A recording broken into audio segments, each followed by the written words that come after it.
AV dudes and dudettes, are we ready? Whoop. Checking one thing for... No, I heard the no. Okay. Well, a couple of things. Tonight is the party.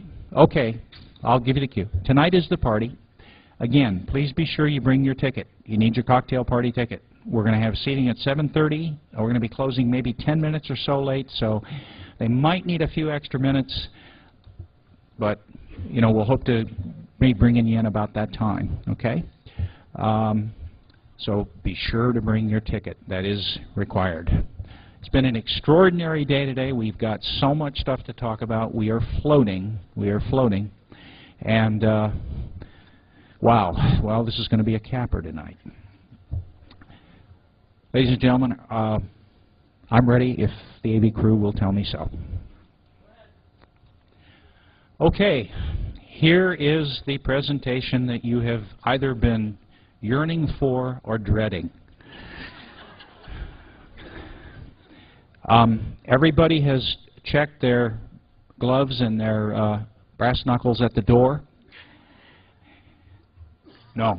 All kidding aside, guys, the case that we're about to consider again is indeed, in all fairness and honesty, probably the most controversial case that has been out there that I can remember. The two sides that are polarized on the issue about this case, it's funny. I myself try to talk to people that are on the naysay side of it, and it's like a steel curtain is drawn. And it's almost impenetrable. But I, for one, hope we can penetrate it a little bit, because the Congress just simply wants to bring the testimony, the evidence, and the facts as we can have them disseminated to everybody so that you all can make up your own minds. Okay? This is what we're all about. Not to prejudge, not to condemn, not to censor. So, again, I only urge everyone, as I have from the very beginning on this case, to just keep an open mind.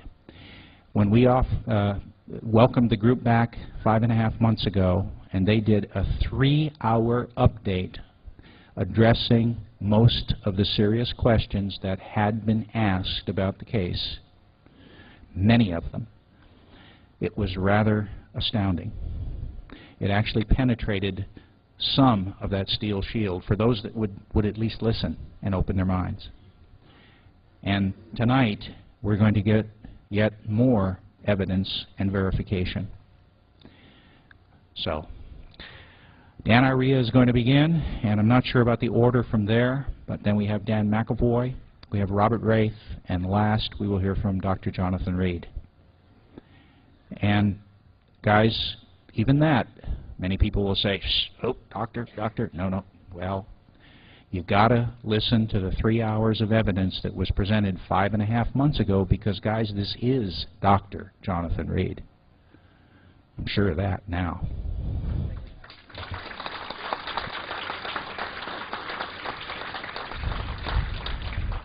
But from this point forward, this is the Jonathan Reed, the Dr. Jonathan Reed Update 2.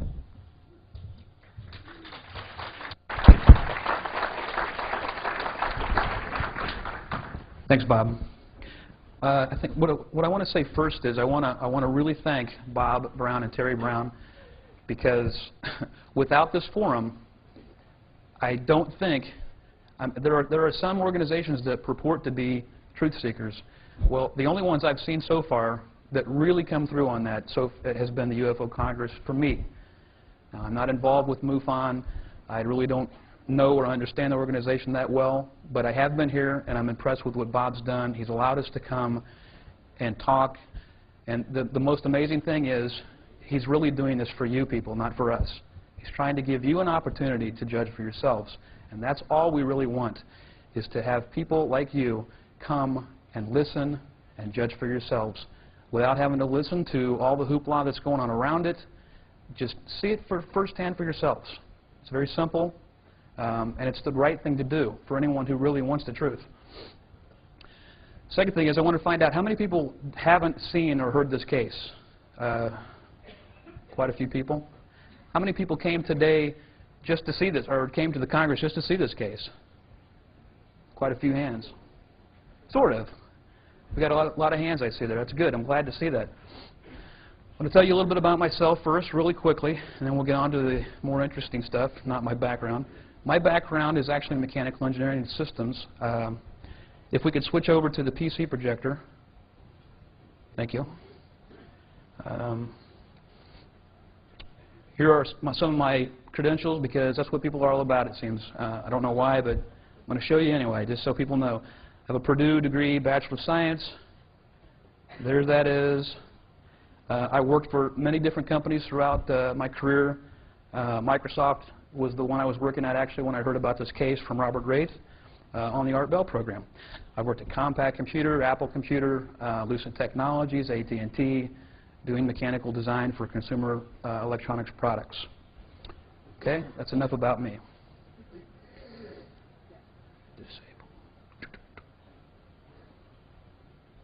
Okay. Now, one of the things that most people will want to see who's never seen this case before is the video evidence. And I want to go ahead, for posterity's sake, I think we've got to show it. And so cue up the first video, and we'll let that play so that everyone can get a feel for where this case came from. The first video, yes.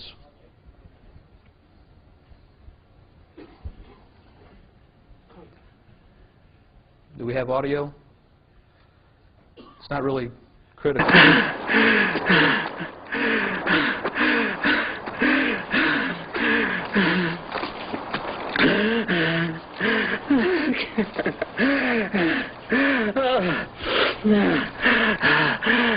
Focus.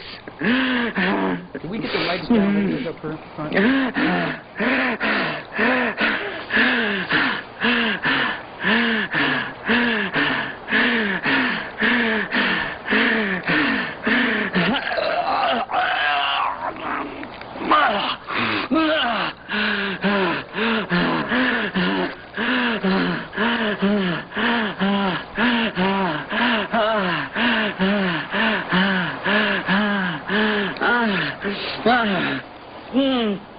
Losing.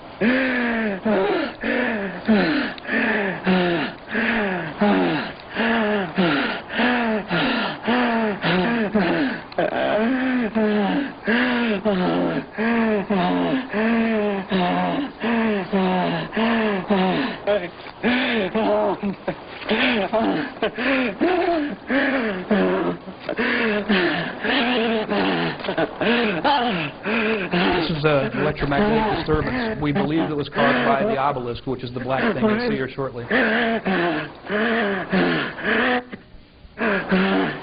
Oh, come on. Come on, work. Fuck. Come.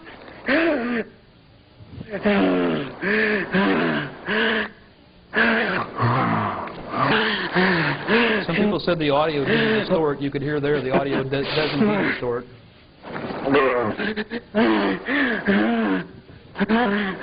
Unless Dr. Reed just turned into a devil cloud or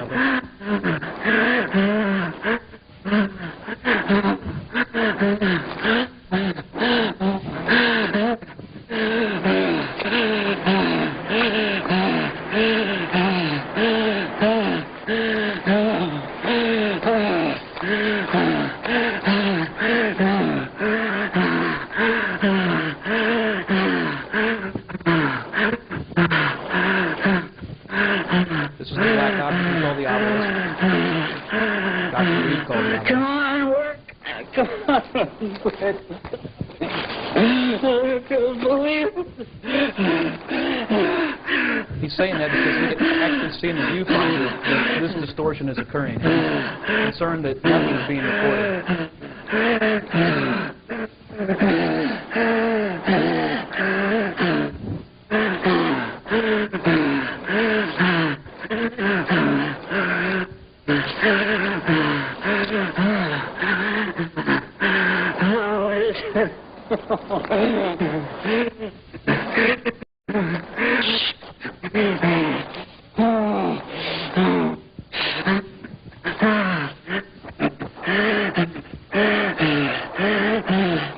Come on.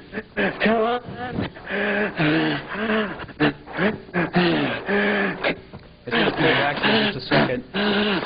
enough away that the electromagnetic disturbance doesn't bother them.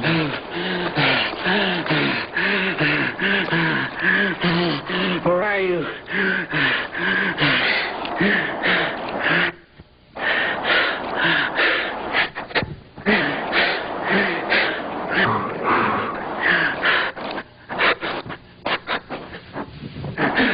This is from about 100 feet away from me right now. He's standing on top of some trees that have fallen.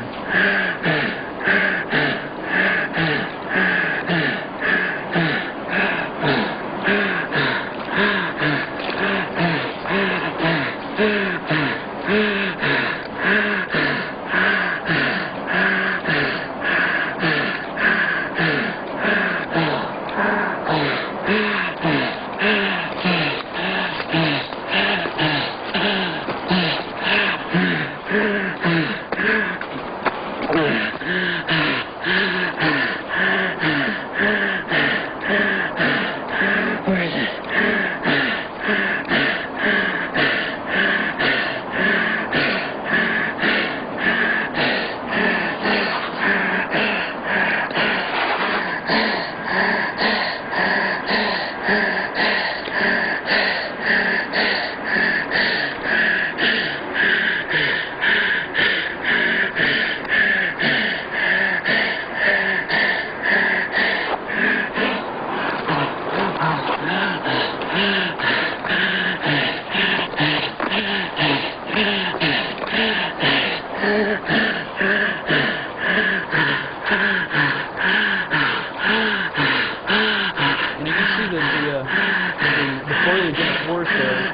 the branches and the plants actually getting away right here. I mean, this is a physical object. It's obviously there. Some people tried to say that it was cut and pasted in some kind of Photoshop application or something. I mean, I don't know how you can look at this video and say that that object is not there.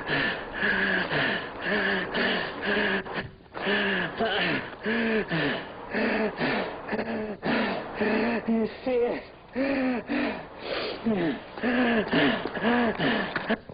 Okay, continue that on. We're going to go ahead and show the house footage too. Might as well get that out of the way so that some of the people who haven't seen this footage can get a feel for how compelling and powerful this evidence really is. Turn the lights back down. You can turn the volume down just a little bit there. Okay, was there a question? It is in color. It's supposed to be.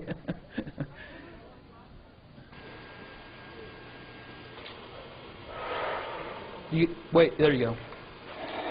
Yeah, that's in color. I mean, I don't. Does that not look in color to you? Yes.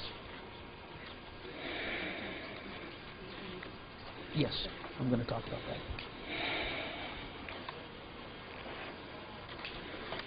Now this is after he's brought this thing home. He was, as you can see in the forest video footage, he was extremely distraught. He was you know, having a reality check because he didn't understand what was going on. He was extraordinarily sick. He'd been vomiting for over an hour.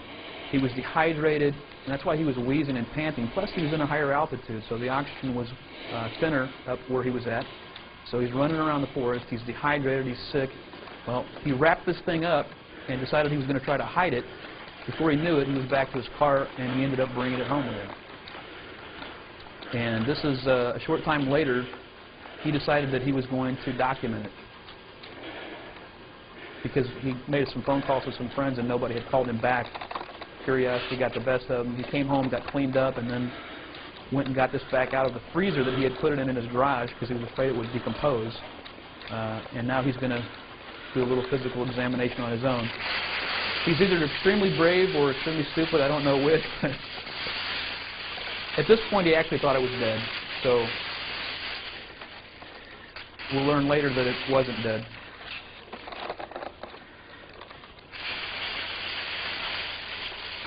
This is the thermal blanket he wrapped it up in, and he had some straps he had wrapped around it that he had taken off his backpack.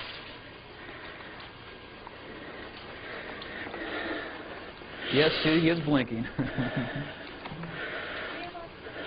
Now, he didn't actually see it blinking when he was recording this.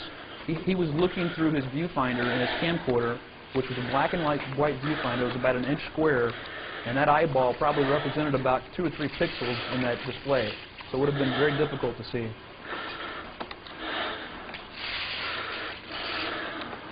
Pardon? I can't. The creature was approximately 4 to 4.5 feet tall. He measured it. I don't know the exact number. I think he said 4 feet tall, 4.5. It weighed about 40 to 50 pounds. Extremely light. It was wearing a black one-piece suit that covered its hands and feet seamlessly. There appeared to be no seams or buttons or zippers or anything. It just appeared to be totally rounded. You can see it's kind of a turtleneck, so to speak. It's kind of a long neck.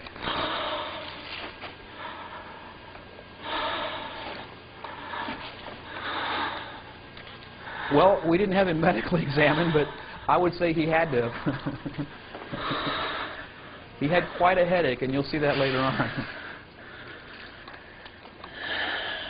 He actually, you know, well, some people don't know the story, so let me quickly recap after this video segment plays. How the creature actually got in this state is an interesting story all by itself.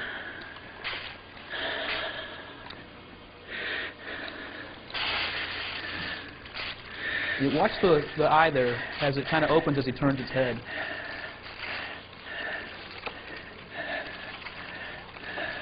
He was a little out of it at that point, I would say. Now the noises that you're hearing here, those are coming from the creature. Now he thought that as he was moving its neck that air was just escaping from the lungs, and he just wrote it off as, you know, just this creature was still dead. Now he's kind of opening the eye there just to examine it.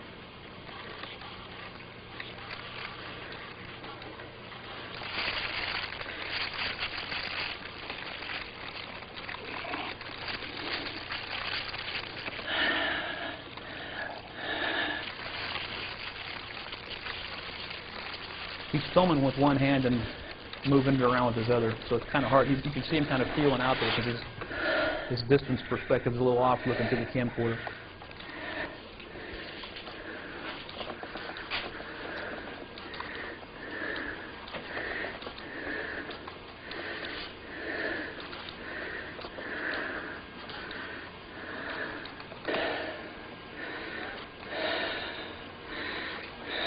His what? Yeah, there is some blood up by the head. Oh, it was red. And I assumed that it was probably red because it breathes air. It's oxygen-based, and therefore it probably used hemoglobin the same way that we do, and so its blood is going to be red also.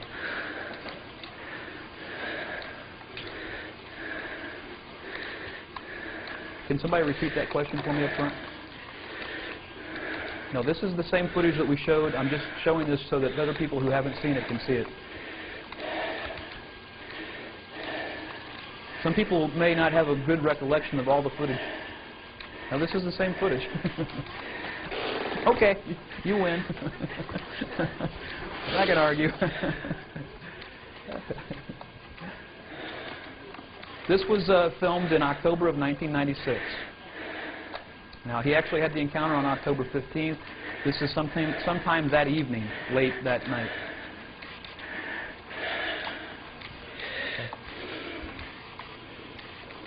Yes. This is not the original. This is a copy of the original. The actual original, I believe, was stolen. This copy happened to have been sent off to a relative or a friend, I'm not sure which, and that's how he ended up still having it, because everything was taken out of his house. That noise came from the creature again.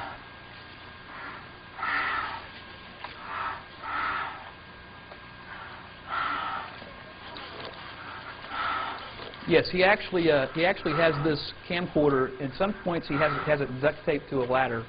At other points he has it sitting on top of a box. Of course, you can't see that because it's sitting on top of it or duct taped to it. That's the one. Of course, you can't see that because it's sitting on top of it or duct taped to it. That's the wound, and you can see that's a pretty severe wound. It actually breached the skull when you hit this creature with a tree branch. It was attacking his dog. It killed his dog. He reacted instinctively by, he had a tree branch already in his hand, and he swung it and hit the creature, knocking it down. The remains of his dog was white powder, and I'm going to show you that later on. There were no remains that you could just pick up. I mean, it was powder. And I'm not sure he had any interest in really in getting that. That came from the creature too.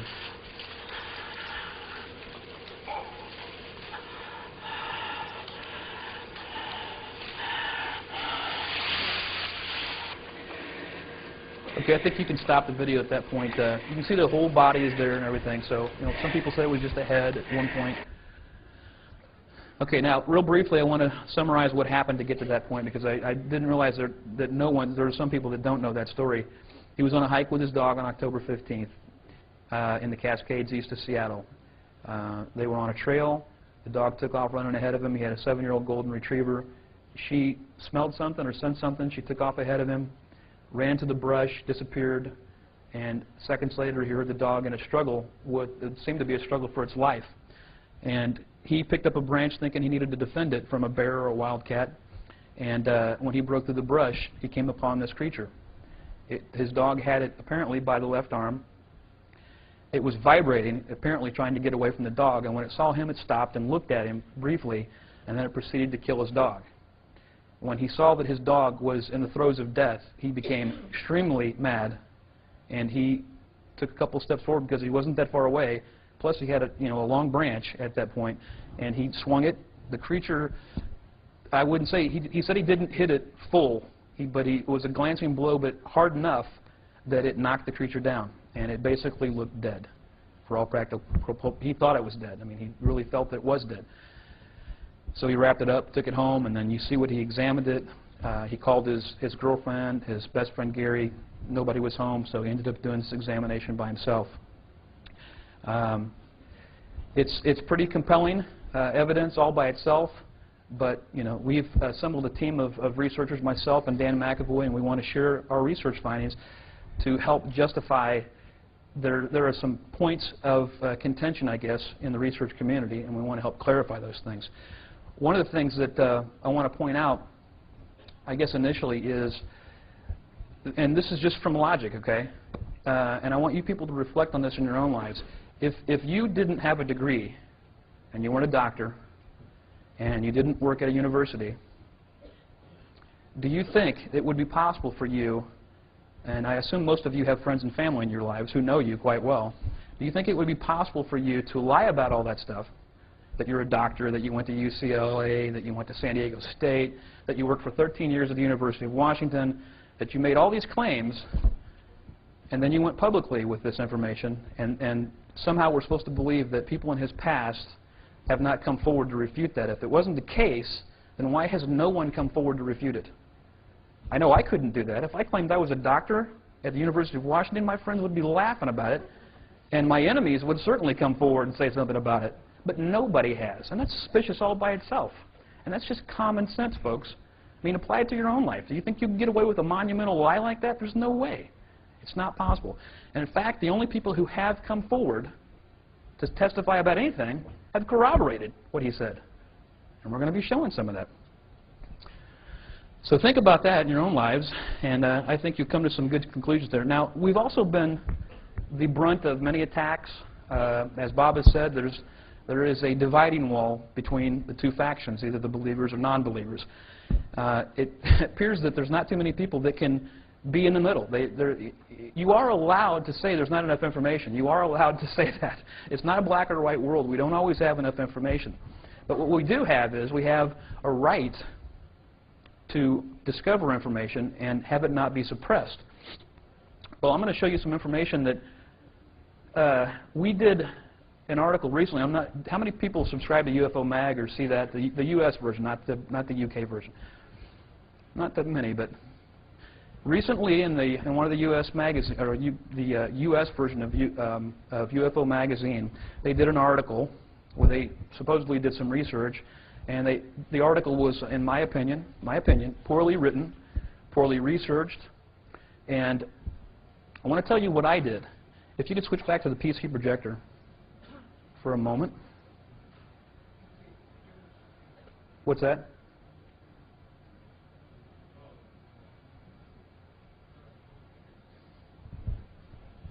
Okay. I wrote an article for them, and this is back in August of 2001. I wrote the article for them and said, take a look at this and see what you think. I did, I put a lot of research effort into this. I showed a lot of pictures. I summarized it. I answered common questions. I said what was unique about the case, and I was, giving them this. These are actual photographs of Dr. Reed's that he was going to allow them to print, no charge, no big deal.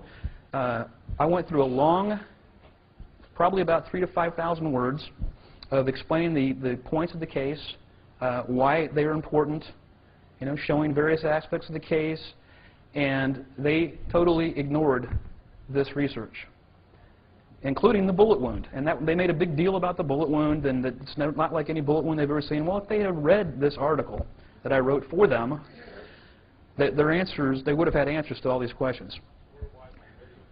Or watch the video that Ron Garner gave them, which also had the video footage of the bullet wound that you see here. And we're going to show that bullet wound video later on here. But this is the kind of stuff that we have had to come up against. And what it amounts to is that it doesn't seem that some people have a willingness to try to educate themselves adequately about a case. And you would think someone in UFO Mag's capacity and responsibility would find it incumbent upon themselves to educate themselves extensively about a case. And yet they came up with this article that was founded on I'm not sure what, because they didn't use my research and they didn't use any of the video evidence that we sent them. In fact, we have a copy of that magazine floating around here. I think Dan McEvoy has a copy. If anybody cares to see it, come and talk to him. I even went through the witnesses, Betty the nurse, Valerie, which we're going to talk about all this stuff here shortly. I laid it all out for them. Harold Chacon's credentials, Dan McEvoy's investigation. The whole magazine could have been devoted to this one thing here if they really had taken the time to do it. And I did it for them, so I was a little perplexed by that whole situation. That was one of the things. We've also been attacked by the Pacific Northwest, and I'm covering these things because people have emailed me in frustration saying, Dan, why don't you defend yourselves with this stuff?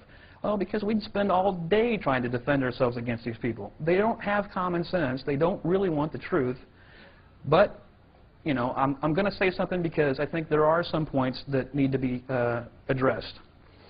A group called the Seattle Chat Club up in the Pacific Northwest, I'm not going to name names because that's really immaterial, but they took a witness up in the Pacific Northwest that claimed to know Jonathan and Robert, and they called this witness Skip. And they claimed that they had interviewed this person, and here they wrote an article in the Seattle Weekly and said, these are the results of that. And they said, we found out that Robert's not using his real last name, he's using the pen name. Oh, that's fabulous. Great research there, detective. Then they said, well, Robert worked at this gas station, therefore he couldn't be an author. And I'm like, he can't be an author. Did you look at the book? I don't know. You guys use your own brains on this, but I'm just telling you what was happening. Now, during this interview, they took a couple pieces of that type of information, and they fed that to the Seattle Weekly, and the Seattle Weekly ran with it. They called me and asked me if I would be willing to talk about it. And I said, sure. So I sent the woman who wrote the article a long email explaining to her all the points of the case, and she pulled the UFO mag and ignored it all. So I'm going to read to you, okay? And there's a lady who helped me with this. Lexi, are you out there? Where are you at? Are you hiding from me? Come on up here for a second, just for a second. Don't be shy.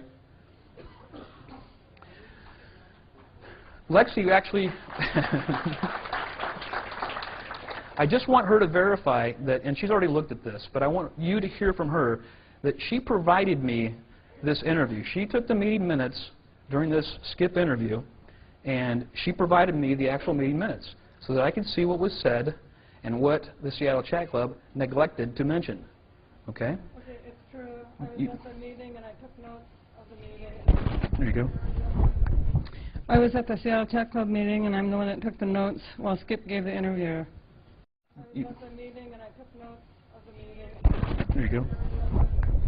I was at the Seattle Chat Club meeting, and I'm the one that took the notes while Skip gave the interview. Okay. Is any now? This is just somebody who happened to know us and said, you know, I think these guys ought to be given a chance. And she got really fed up with the way the Seattle Chat Club was running things, and so she said, you know what, I'm going to help these guys out. So she sent me this list. And go back to the PC projector for me real quick.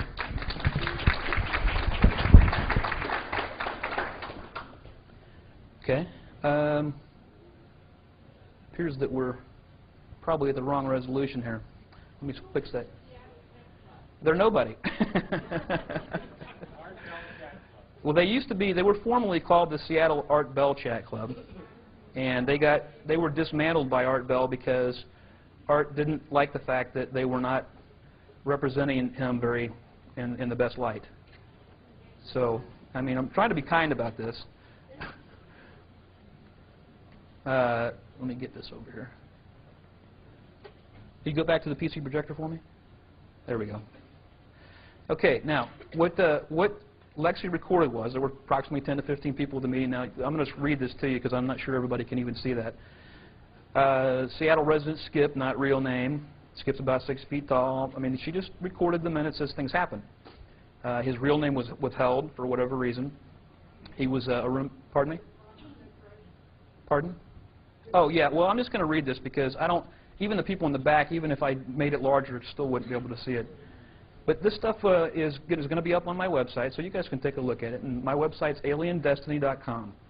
aliendestiny.com. So anybody who wants to see this research can go up there and look. Robert lives in West Seattle, blah, blah, blah, blah. This is just general information. Now, down to some of the more important information. This is things he recorded, that she recorded along the way.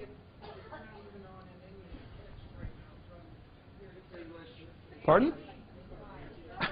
I'm going to read it, okay? Okay, so there's a lot of personalization to this. You know, Skip felt uncomfortable with Jonathan's expensive clothes. There were a lot of personalizations, and I'm not going to read any of that stuff. But it does say here, Jonathan did not have a PhD according to him, but he did have a BS and a master's. This is according to him. He's wrong, but that's beside the point. When asked how he knew that he had a master's and a BS but not a PhD, Skip stated that he figured that out because he would need at least a master's to work where he did. And that he didn't think he had a, and here's his reason, okay? He didn't think he had a PhD because the story was so incredible, okay? Now, he did say that Jonathan worked at the university hospital full-time with autistic kids, which is not entirely true. He did not work with autistic kids per se. They were actually psychologically troubled kids, which, you know, he could have been confused by that. But he did corroborate that he worked at the university. Now, the Seattle Chat Club totally neglected to mention this. They just said, oh, well, that kind of corroborates the story, so we better not mention that. It says Jonathan's mom lives in West Seattle, and that, again, these are half-truths because I don't think this guy knew Jonathan very well. He probably hung around and heard some things and didn't understand what he was hearing and tried to just extrapolate information. And these guys were really badgering him to give them information. It says Jonathan went to UCLA and UW, was part of it. Again, these are kind of important things that the Seattle Chat Club should have mentioned in this article, but they didn't. Jonathan had mentioned knowing the colleague that was shot at the UW, and we'll talk about that. That was a gentleman who had been helping us. And then interesting here says, Skip says that Jonathan is not a psychiatrist, but possibly a psychologist. Well, he's always said he was a psychologist, so this just goes to show you this guy doesn't know him that well. But he did corroborate that he felt he was a psychologist. Down lower it says that Harold Chacon, who was one of the people who helped us with the specimen analysis, has more than one degree from Puerto Rico, that he thinks it was something like health sciences, but he didn't know. Harold speaks fluent English and is bilingual, which was consistent with the fact that Harold Chacon had attended the Pontifical Catholic University of Puerto Rico, because, I mean, he would have to speak Spanish, so that added up also. That was consistent.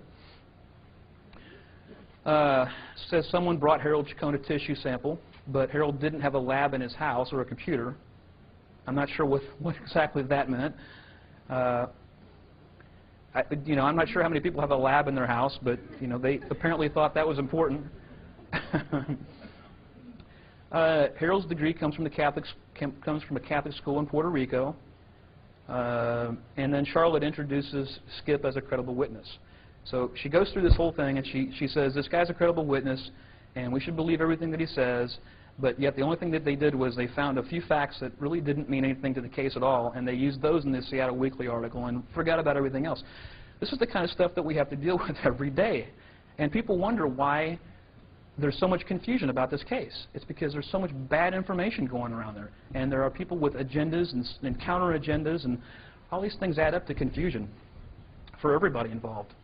And it wastes my time, because then I have to go through and counter all this bad information, which is, you know, a waste of my time and a waste of your time to have to sit through bad information. Does that make sense? Anybody have any questions with that? Okay, now I'm going to show you some other things here that I think really need to get out, that are really important. This is an internet. We went through this last time, but I'm going to go through it again because I'm not sure I made it really, really important. There's a third-party website called IAF.net. You can go to it yourself. It's on the web. It is like it's almost like a phone directory, only it's email addresses. It's a third-party collection source for email addresses. And it just so happened that Lexi, again, found this.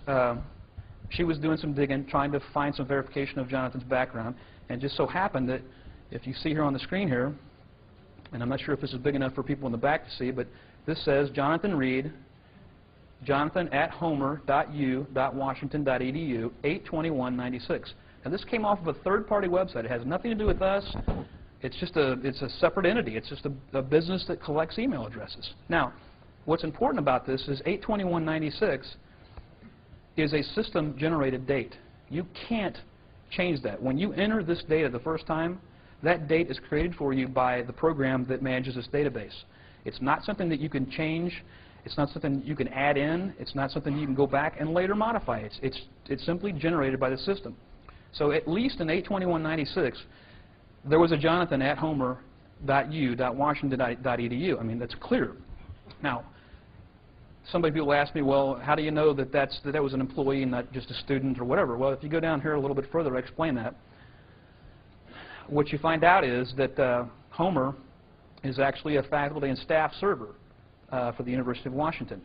So whoever this Jonathan Reed is, was a faculty member or a staff member of the University of Washington in August of 1996. Now, I used that piece of information, and I said, okay, you know, let's just check this out one step further. I went to the campus, to the UW campus. I went to the payroll department for the psychology department for the University of Washington, and I met with the payroll director, and I showed him a picture of Jonathan. I showed him Jonathan's name, and I said, this person worked here, and I'm doing a background check.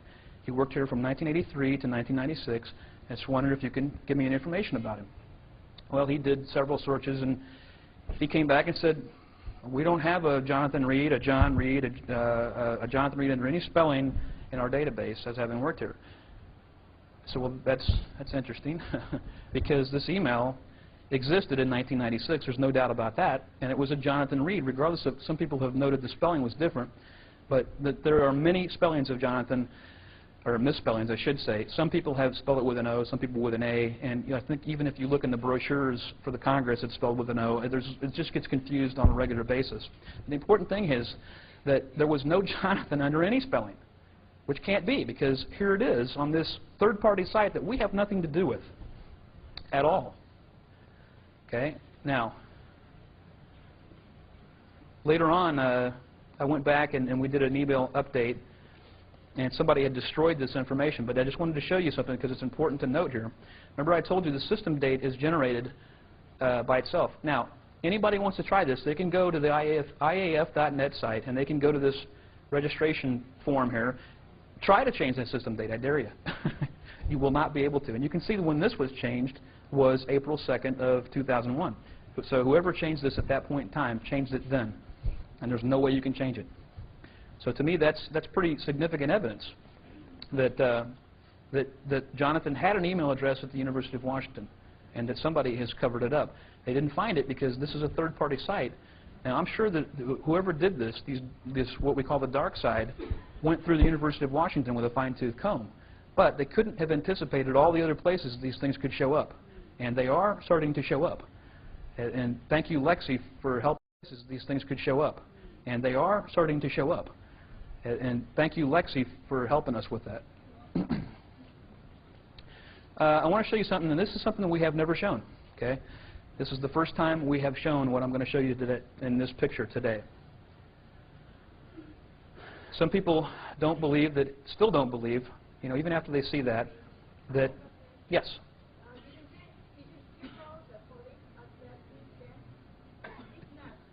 I can't hear what she's saying. At what point? Go back to the PC projector, please. Look, okay. Well, could you just let's save that till the end, and then we'll explain that. And I may address it, but I heard your question. Let me get to this first. Okay. This is a picture that we acquired recently from a former coworker of Dr. Reed's. And I wish I could show you the whole thing at once, but for some reason the resolution's not. I'm just going to have to pan around it. But if folks can see, this says December 1995 on this calendar. Okay. Here's a picture of his dog, Susie. It's about 5 till 9 o'clock in the morning. This is Jonathan with his legs propped up on a desk. Now, I want you to notice something here. First of all, let's go back to the calendar. You see it says December 1995. Okay? Now, I want you to notice something here. You see that badge? It's going to be difficult for the people in the back to see, but this is a UW badge from 1995. It has Jonathan's picture on it, as you can see there. And it's a little blurry in this image here, but this actually says UW. Underneath that, it says Medical Center. Underneath that, it says Psychology, which is the department he worked in. Underneath that, there's a serial number. Well, it's his faculty ID. It says 1995 next to that, and it says Dr. Jonathan Reed above the picture. Now, this was actually acquired by, like I said, a former co-worker of Dr. Reed's. This is the timestamp on that particular photograph. That's December 8th, 1995, and that's consistent with the calendar here. There are 7 days scratched off this calendar. The 8th day is not X'd out yet because the day's not over yet. It's still early in the morning. So I'm a little perplexed as to how, you know, this guy has a UW badge from 1995. He's got a calendar from 1995 on the wall. He's got a picture of his dog. It's clearly his office, unless somebody else just likes his dog so much they put his dog up on the wall. I don't know. Now, some other things you can see here is this picture actually says University of Washington Medical Center, and if you look at the picture, you can read this stuff a lot better. This is a scanned image. It's being projected from a computer to this. It's not going to be easy for anybody to see, even in the front row. But if you take a magnifying glass to the original picture, you can read that. So these things are all consistent with the fact that Jonathan worked at the University of Washington. Now, if that wasn't enough for some of you people, let me go back to that picture real quick here. I want to point something out that I forgot to point out.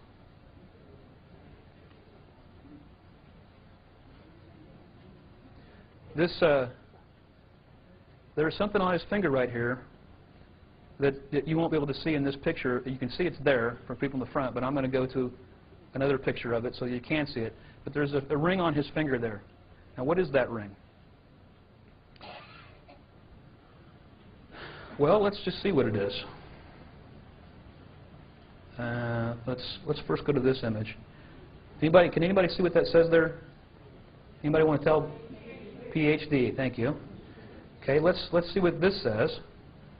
Can you read that? 1980. Okay. Let's take a look at this. This is the inscription. It says JBR Reed. Okay. And oops.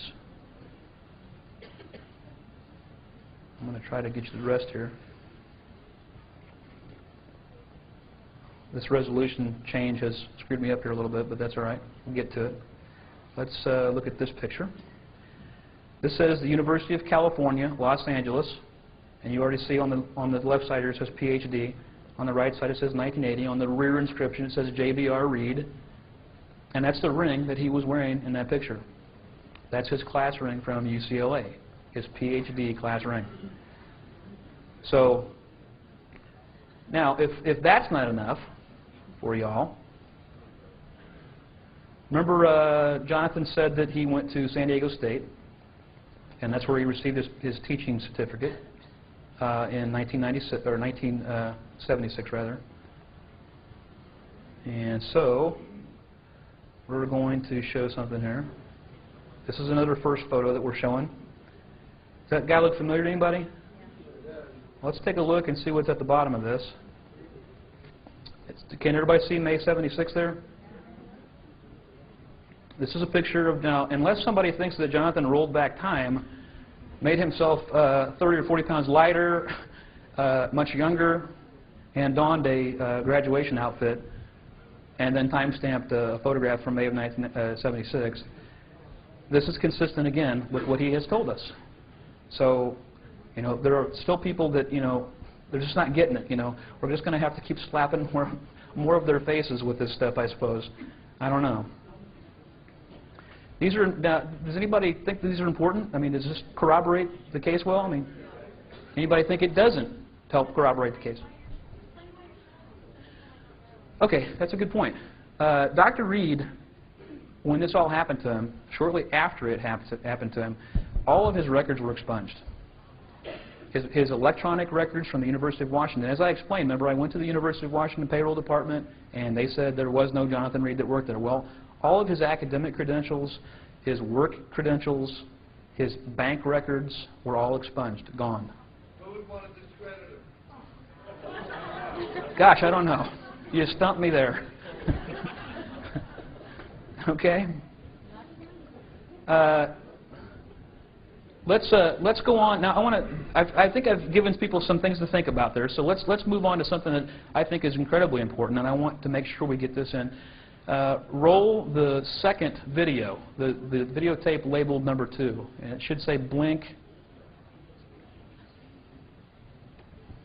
Now what this is, no, the second video, not the same tape, a different tape 2, second tape. That's okay, no problem.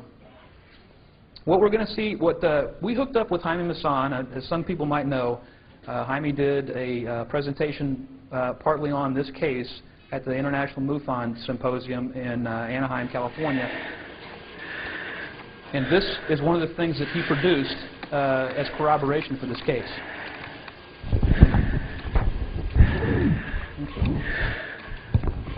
Okay.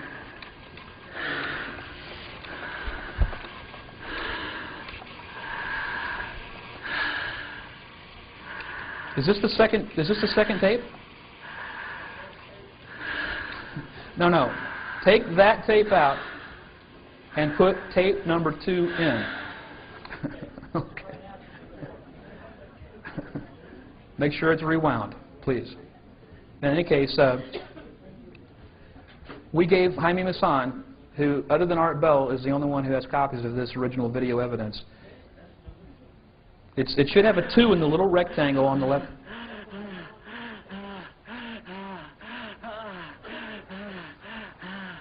This doesn't look right.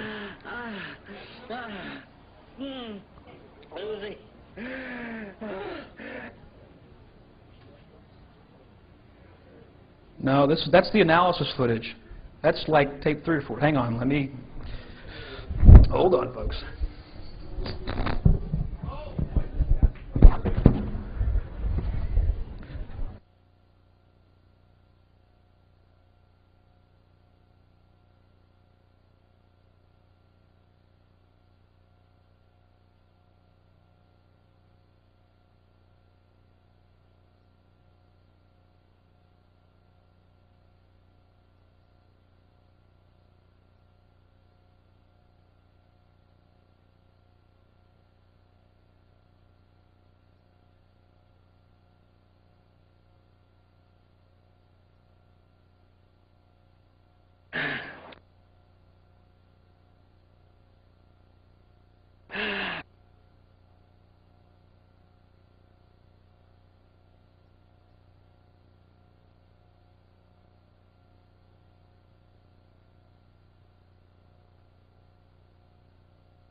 Oh, come on, the dark side of shadow government. Well, if, oh, come on, the dark side of shadow government. Well, if you've been tuned into the news lately, I think a lot of you know what I'm talking about, right?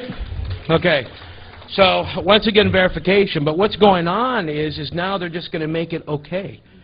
Now it's going to be all right for the shadow government to be there. And they're good guys, and they want to help you out. Okay, people don't want you to have this information. I'm going to tell you why. The basic answer for me is very simple. The UFO community is pretty much a very open-minded community that, just give me a minute, likes to question things and look at things completely. Truth seekers.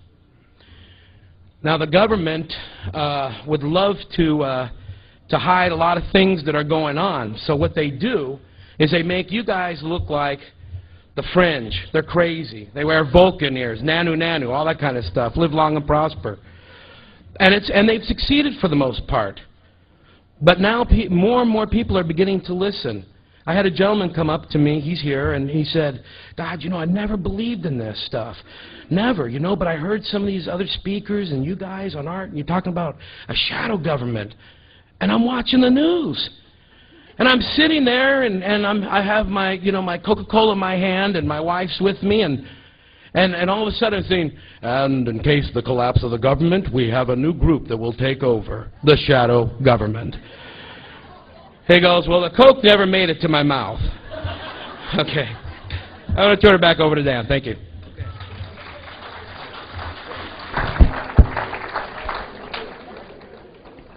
Okay, go ahead and roll that video. Sorry for the delay. We had a little faux there, which always seems to happen.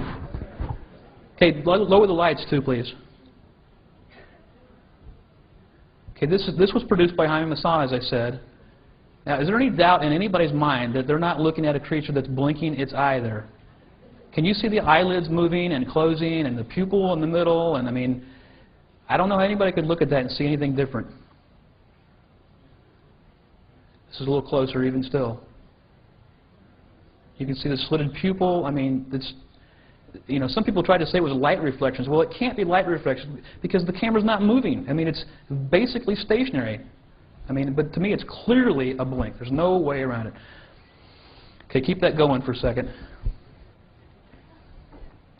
This is the next sequence here is we actually turned that video upside down so people could see it, and then we did a motion stabilization to keep the head still so that the camera movement wasn't so jerky. A little bit easier to see that way. And again, you can see it open its eyes. And this was not enlarged or anything. This is the same size as it was originally. This is just repeated, the image stabilized version of this.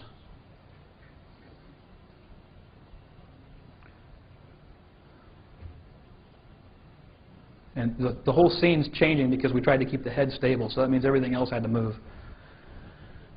Okay, you can stop that video and bring the lights back up a little bit here. No, maybe not that much. Okay, let me go to let's go to video 3 this time, and I hope this is really video 3, the one marked 3. And we're going to cue that up. This ties into some of the educational background. I was trying to explain that Dr. Reed's records were all expunged, and you know, people were talking about why would somebody do that. Well, the credibility issue is really the reason, as everybody probably already knows. They were trying to keep him from being credible. You know, a doctor of psychology from the University of Washington, it's a prestigious university, he would have a lot of credibility, you would think. And so, in order to raise some doubt in the case, they felt it necessary to, well, there probably is a twofold reason. The second thing is they wanted to prevent him from having a livelihood. I mean, if he couldn't go to work, they got rid of his job. He didn't have any credentials because the university wouldn't verify that he worked there, and they got rid of his bank account. He had no money. So what's someone going to do at that point? Well, either I think a lot of people would have probably gone crazy from the whole thing. They probably either would have killed themselves or been committed. I don't know. Go ahead and play that tape number 3. Pardon? Trying to stay alive and stay out of trouble. these are some of the slides. Is that the one that's labeled Betty on as the first? I don't know how we got these numbers messed up here. But anyway, these are the slides. You can see some of the photographs. We'll go through these right now then, I guess, and then we'll put the interviews in. These are some of the slides that he took. Actually, they were a mixture of slides and photographs. I did a little blow up there, and you can see on that image that it's a pretty severe wound. That's the creature's head wound that I kind of blew up there a little bit. These are just an image, you know, showing his examination. And again, he, you know, in most of these cases, he was doing this on his own. That's the full body of the creature, so you can see that it wasn't just a head, even though you could see in the video quite clearly that it wasn't just a head. These are some of the obelisk photographs. It was about 9 feet, 9.5 feet, and I verified that later on through a little analysis that I did. Yes, and you'll see in a lot of these photographs, and I'm going to show another one on a PC projector here in a minute, the foliage that gets in the way in these photographs is proof that this object was there. Like in this image right here, I mean, you can see that this is a three-dimensional object. And even if you didn't have the video, you should be able to tell that this is not just some cropped up photo draw or Photoshop picture. That's the link artifact that fell off the creature's arm when the dog attacked it, and he picked it up. It was laying beside the creature.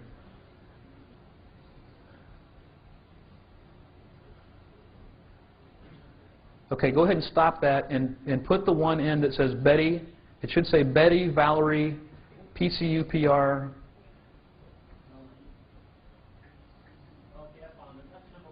Okay. I just got them backwards.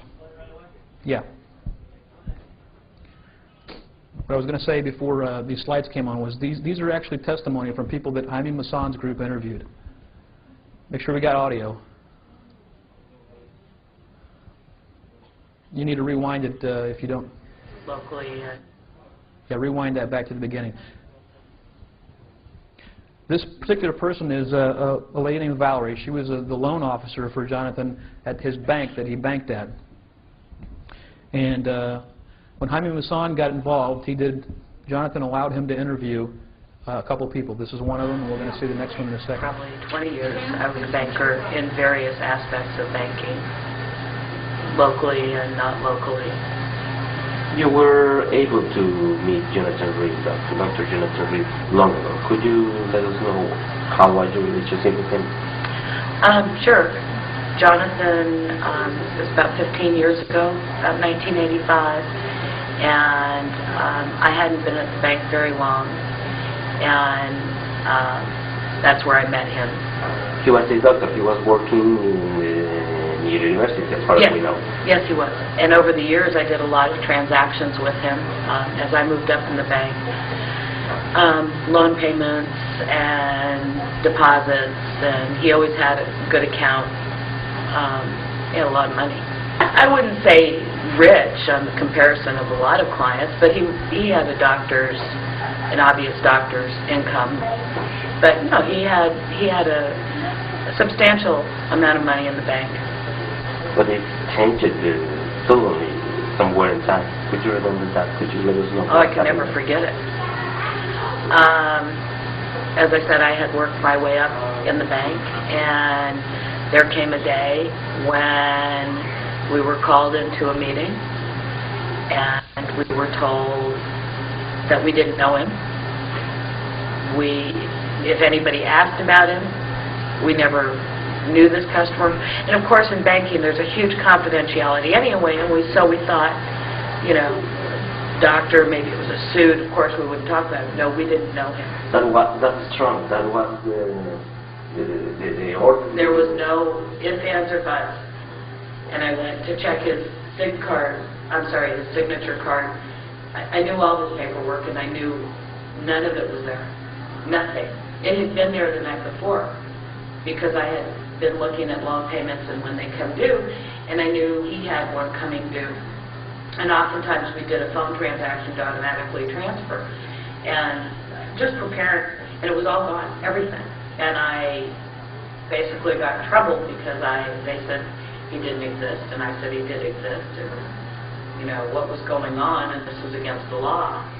And they said that if I wanted to work in any sort of banking, that if I wanted to work in any sort of banking, that he did not exist. And what didn't I understand?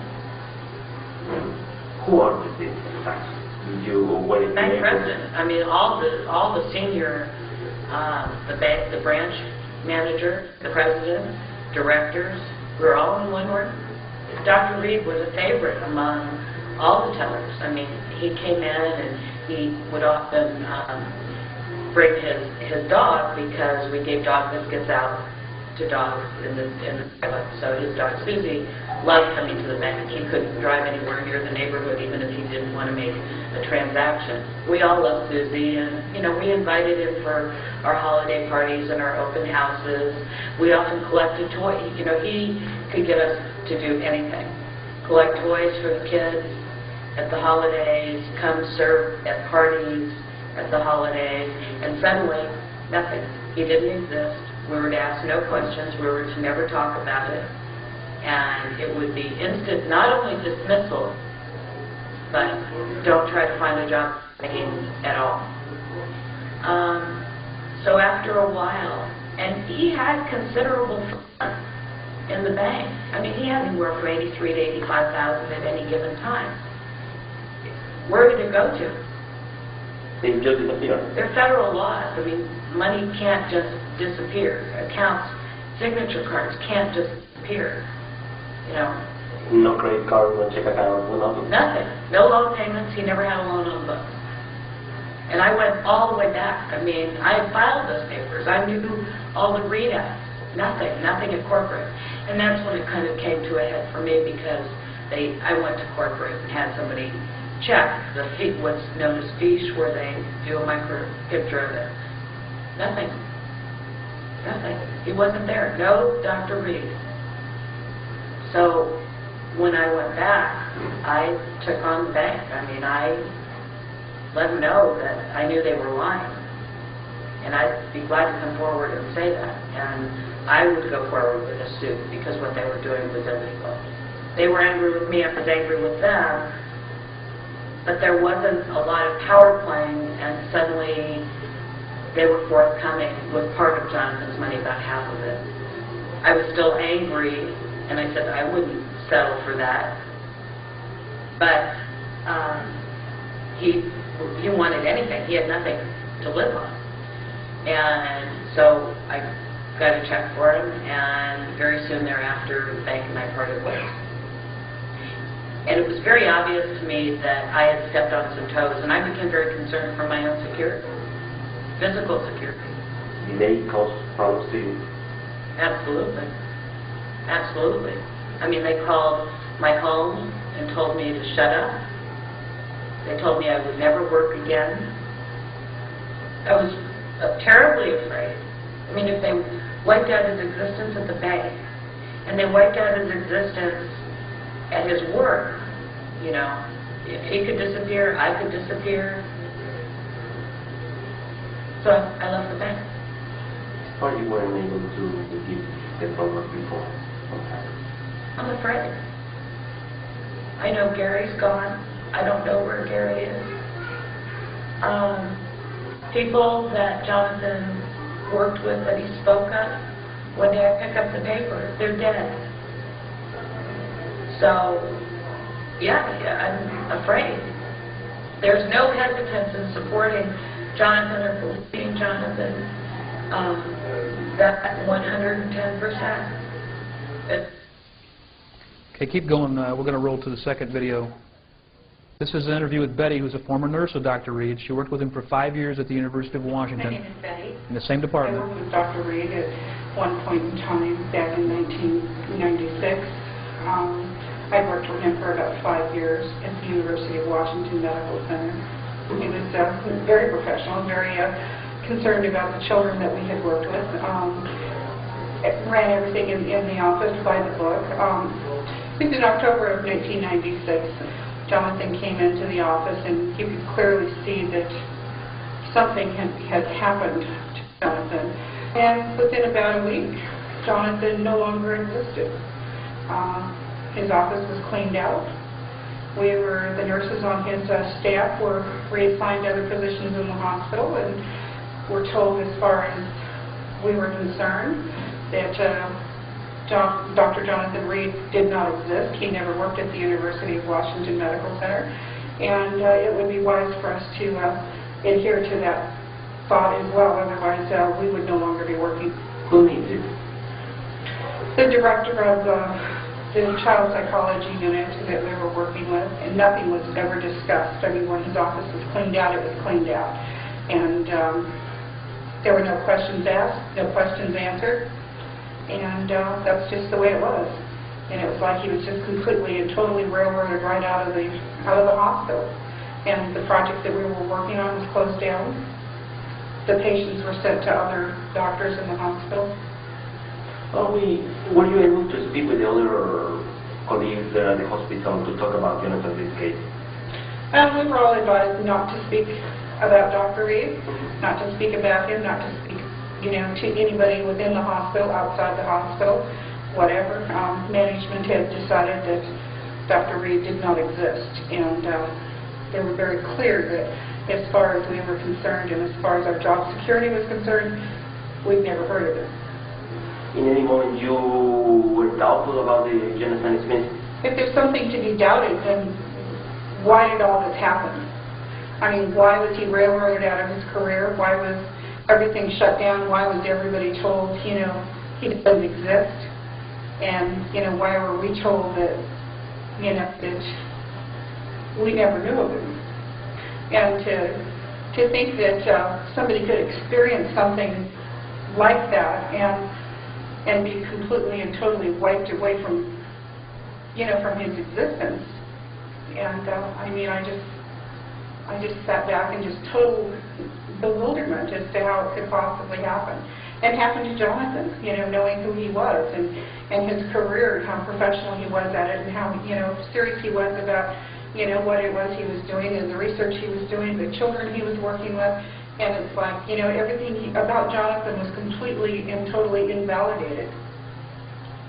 What do you think right now when these almost 6 years have happened, and now you are aware of everything, or almost everything, I think, about your friend? Is it necessary to help him? Is it necessary to speak about? Is it necessary to protect him? What do you think? In one respect, I'm almost afraid, because I know that there have been people that have supported Jonathan and have been hurt in the past. And so, it kind of makes me afraid. I came with a certain amount of apprehension, if you will. But I also believe in Jonathan. And I know that what he experienced, he experienced. Okay, you can stop that. How are we doing on time? Thank you. Now that's pretty compelling evidence, I think. These are people that we know. I was at these interviews. I know who these people were. Daniel Munoz, who's Jaime Maussan's right-hand man, was present for the interviews. Dan McEvoy was present for these interviews. We all know who these people are, and we block their faces because we want to protect their identities. We don't want their lives to be dragged into this mess that we've all dragged ourselves into. This didn't happen to them, and they haven't volunteered to make themselves public in this regard. I have, and I don't mind that. Dr. Reed was kind of dragged into it unwittingly, and Robert Raith has volunteered, Dan McEvoy has volunteered. We don't mind showing our faces, but other people don't want to be part of this necessarily. They're willing to support him and testify for him, but privately. And that's why we hid their faces, so if anybody is asking. But there are people, including myself, who know these people are. And they are exactly who they represented themselves to be. Now, you'd have to ask yourself, are the people that are debunking this case, are they saying that he has now hired all these people to lie for him? I mean, I don't know about you, but I'd have a real tough time convincing my friends to lie for me like this, especially on video, and tell them, yeah, I'm going to take it around the country and the world. I'm probably going to show it on a couple shows. You don't mind lying for me, do you? No problem. They'd sign right up for that. Don't you think all your friends would do that? I don't think so. Let's go back to the PC projector real quick. And I'm going to show a couple more things. I asked for time. How much time we got left? There was supposed to be on the monitor telling me. How much? Okay, good, good. I'm going to go over a couple more things, and then I'm going to turn it over to Dan McEvoy, we've got a surprise for everybody. We've got a surprise for everybody at the end of this. Dr. Reid, in his efforts to want to understand this creature, after he learned that it was alive, and on the third day is when he found this, he opened his freezer up to re-examine it, and he got the surprise of his life because it sat up and screamed at him. And yeah, well, he did. And he was very, very frightened at first, and he left hurriedly, shut the freezer door, went in the house, called his best friend Gary and said, "Gary, our problem is bigger than we thought." Okay. So Gary came over, and together they decided, okay, let's take a look at this thing. Gary was very cautious. He wanted to hit it and beat it and protect himself, but Jonathan convinced him, put down your weapons. Let's just see what happens. So he opens the freezer up, and it screams again. As it turns out, he later determined that it probably was the bright lights, the overhead lights, that was causing it to scream. It apparently was sensitive to the visible spectrum, like these kind of lights that.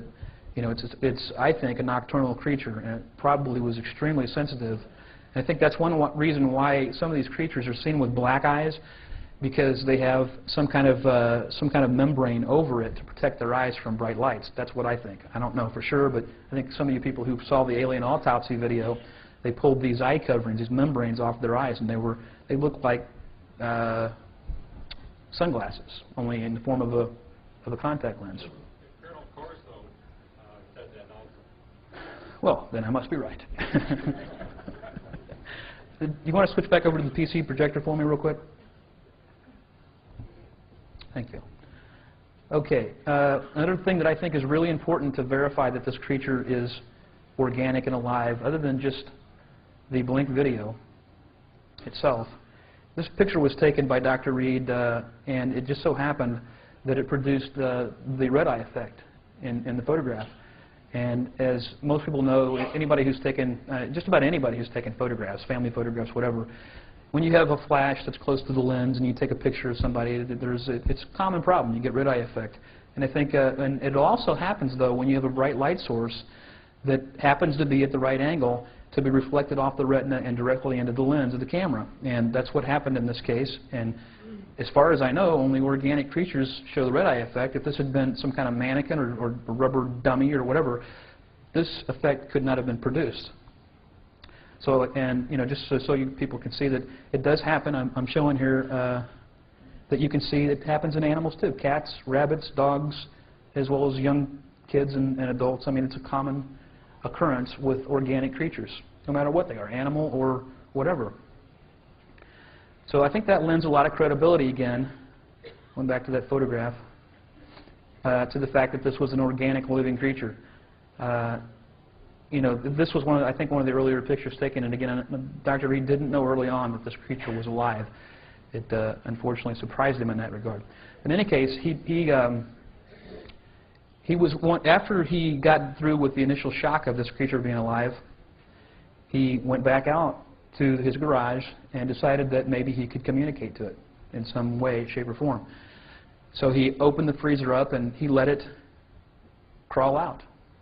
And it did. It eventually, the wound on its head had started to heal already, and he had dressed the wound because I think he felt that it was, for me, I would probably have done the same thing. This wounded creature, and it's got this gaping wound with this tissue hanging off of it, and I would have just wanted to put it back in place because I'm a neat person, and I would have done that. And that's what he did. And he cleaned up the wound and stuff because he didn't want to get blood all over everything. But in any case, the wound had started to heal, and it started to recover, apparently. It climbed out of the freezer, and over a few days, he was able to communicate to it. He attempted to, anyway. I'm not certain he ever understood exactly what was going on, but while he did that, he managed to record it. Now, he took some audio of it, and I'm not going to play it for you right now. I'm going to let him do that. he took some audio of that communication session that he had with it. It's maybe 10 minutes long or so. And he took audio initially because his camcorder was bigger and it wasn't, this he felt was less intrusive, and he actually did record it with video later on. However, that video unfortunately ended up disappearing, along with a lot of other evidence that he had. But he managed to keep this for whatever reason. When they took his evidence, they left the audio tapes behind. Now, maybe they didn't think there was anything of consequence on the audio tapes, I don't know. But he managed to keep it. And I'm going to have him play this later on. I think you're going to be really astounded by what you hear. It's pretty impressive. I've got some soil sample analysis stuff that I want to show you real quick, and then I'm going to turn this over to Dan McEvoy and let him do his stuff. Back to the PC projector real quickly, please. Yeah. This is a report, and I'm not going to explain to you what this report means. I'm just showing you that this physical report exists. We received this from Jaime Maussan. He took this to a gentleman named Dr. Zohar Gutierrez, who's at the Nuclear Medicine Hospital, and he's got all the details of who this person is, what his credentials are, where he's at. If anybody wants to know the details of that, they can contact me, and I will put them in touch with Jaime Maussan if you have a reason to know. This is a 2-page report, and it contains various printouts that, these are just printouts. They don't really explain what they are. However, we do have a video of Dr. Gutierrez describing what he feels. And that's the digital videotape, guys. I know that was the more complex of the ones, but if you could play that, I may have to. Let me go to page 2 real quick while they're queuing that up. Again, these are not really meaningful reports to your layman, but I just wanted to show you that they do exist, that we did run these tests, and then we'll let these guys hear what Dr. Zohar Gutierrez had to say.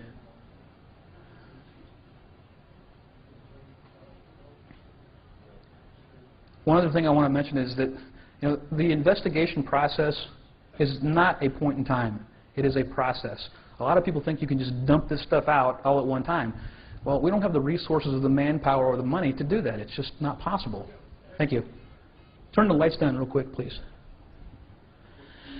It says, after analyzing soil, bark, and plant samples taken, for those people who can't see, because this is in Spanish, from the surrounding area of the obelisk object, we found that there was, in fact, a definite increase in natural spectral radiation levels, great enough to leave detectable altered traces, but not enough to cause permanent biochemical damage.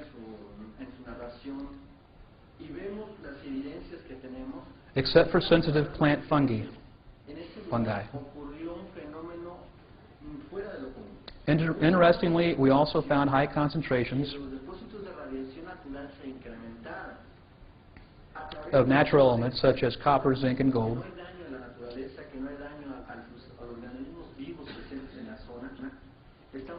These findings match and corroborate the conditions and statements made by Dr. Reed. My summary is that definitely, without any doubt, a very abnormal and unusual event with high energy took place in this area. Okay, you can stop that tape. Now, Jaime Maussan went further to explain to me, he'd spoken with Dr. Zohar Gutierrez himself, and he said that the interesting thing was that these occurrences only happened near the obelisk, and they took soil samples from several different places. They took soil samples from neutral spots far away from the encounter site. They took soil samples, plant samples, core samples from trees in the area of the obelisk in the immediate vicinity, and then they also took some samples from the creature area. And what they found was that these occurrences only happened in the obelisk area. And to them, that was definitive proof that these weren't just something that was present throughout the whole area there. It was only where the obelisk was, and they were high indications of high energy. Well, Jonathan doesn't know exactly what happened to the obelisk, but he went back the next day with his friend Gary, and they brought chains and a flatbed, and they were going to try to drag this thing out of the forest, but unfortunately it wasn't there. He brought the chains because when he tried to move it, it wouldn't move. I mean, when he was in the forest, he slapped it and he tried to move it, and it was basically pinned to its location, and it would not move. So at least by himself he couldn't move it, and so they thought, well, maybe if we can drag it onto the flatbed or something. I don't know how we're going to do this, but Gary was kind of persistent and he wanted to do it. But when they got back out there, it was gone. And in fact, the weird thing that he felt was that not only was it gone, but it was gone. And in fact, the weird thing that he felt was that not only was it gone, but it appeared that all the plants and things that he had cleared out to get good pictures of the obelisk seemed to be back where they were before. They seemed to be, you know, he had pulled some plants out to get clearer pictures of the obelisk, and nothing appeared to be disturbed. It appeared to be the way it was before he did anything, which, you know, he thought was really weird. And the other thing that he thought was weird when this all happened was that he had torn his shirt, and when he fell against the obelisk, something happened very strange, and he felt like he actually was absorbed just for a second into the obelisk. And then when he came back to his senses, you know, he felt a little dizzy, and he noticed that his shirt was no longer torn. And he just, you know, these are just weird occurrences that I can't really explain. I'm just trying to tell you what he told me. I think at this point I want to go ahead and turn this over to Dan McEvoy because we're running low on time, and I want to make sure that Jonathan gets this new audio in because it's really, really interesting. Dan, you want to come up here? Thank you. Let me introduce Dan real quickly, and then I'll let him tell you a little bit about himself. Dan is a retired military man. He's belonged to he's been an 18-year veteran of this field. He's been an active member in QFOS, MUFON, many other UFO-related organizations. He's well respected by John Timmerman, Bud Hopkins, a whole bunch of people. Well, Dan took it upon himself to conduct an interview independently of all those organizations. He didn't want to be influenced by them, by asking for money or anything like that, and you know, he really wanted to remove himself from agendas. And so he did this on his own, and I'm going to let him tell you what he found out.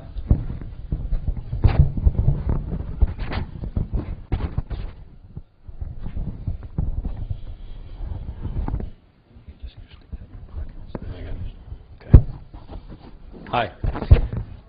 I wanted to reiterate what Dan said about Bob and Terry Brown and the UFO Congress having the courage to allow us to come back and at least present this information to you so you can decide for yourselves what you think happened.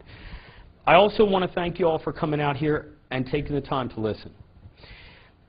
It seems we've come full circle in that I was here 2 years ago in March and met Dr. Reed and Robert and heard their original presentation.